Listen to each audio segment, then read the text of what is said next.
We're ready for our demonstration of basic and dynamic disks and partitions. Got a Windows 7 system here. I'm going to do the shortcut to disk management. I'll show you the long way later. Click on the Start button and do a right click on Computer, and you can go to the option for Manage. It's going to give us a computer management screen, which you can actually find under Administrative Tools, but this is kind of a quicker way of getting there. And then here under Computer Management, under Storage, is the Disk Management utility. I'll click on Disk Management, and it shows me the representation of my physical disks. Let's pull this up a little bit so we can see it. There we go. There's the first disk, disk 0. That's the one on which I install the operating system. All three of these, I made them just the default in Virtual PC, which is 127 gigabytes. Here's the second disk, here's the third one, and then down here is the representation of the CD-ROM with no media. Now, notice they're all basic. There it is. Right here on the left-hand side where it shows the disk number, capacity, it also shows disk status. We'll talk a little bit more about the disk management utility in greater detail, and there's a number of different status that it could be. Online is one, foreign is another. You might need to import it, etc. But for right now, these three disks are basic. Let's start with this one up here at the top. Notice it already has two partitions that are primary. One is the C drive onto which I install the operating system, and the other one is that very small 100 megabyte partition that was created by the installation process. That's actually that partition that you can reference if you boot into safe mode. One of the menu options is to repair the computer or to repair system.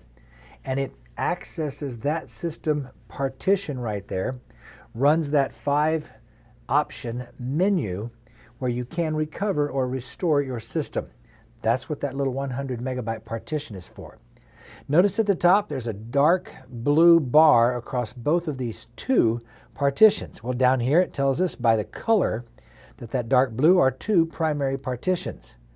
Well, remember I told you there's only the ability to have 3 primary and an extended, so let's go ahead and make some magic here with this basic disk over here in this unallocated space. It's physical space on the hard disk that has not been partitioned. If I do a right click, I can choose the New Simple Volume. Now notice there's other options that are grayed out. New span, new stripe, new mirror, new RAID 5. And the reason they're grayed out is because this is a basic disk. It's not a dynamic. But I can create a new simple partition.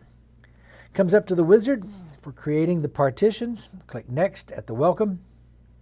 Now then it wants to know how much of that physical space to use. There's 53 gigabytes left.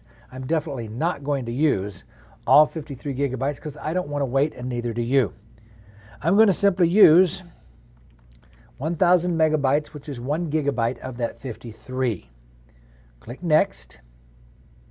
Now I can choose a drive letter that I want to assign to it. The next in the alphabet is drive letter E. I could choose that.